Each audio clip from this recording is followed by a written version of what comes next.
అందరూ కూడా గుర్తించాలి. ఇలా మేము తెలంగాణ రాష్ట్ర సమితి కార్యకర్తలుగా ఈరోజు భారతీయ రాష్ట్ర సమితి కార్యకర్తలు ఉన్నప్పుడు మేమందరం కూడా సంతోషం వ్యక్తం చేస్తా ఉన్నాం. గౌరవ కేసీఆర్ గారి నాయకత్వాన తెలంగాణ రాష్ట్రం అద్భుతమైన ప్రగతి సాధించింది.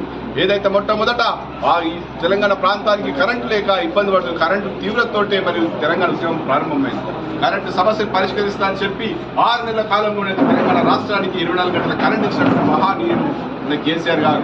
అంతేకాదు నిధులు అదే మరి సాగునీరు కావాలి, తాగునీరు కావాలని చెప్పేసి అనేక చెరువులను వేలాది చెరువులన్నింటినీ కూడా మిషన్ కాకతీయ ద్వారా మంచిగా చేపించి మరి అన్ని శాసనంలో ఉన్నటువంటి చెరువులన్నింటి కూడా తప్పుగా తీర్చిదిద్దిన ఘనత మన కేసీఆర్ గారు.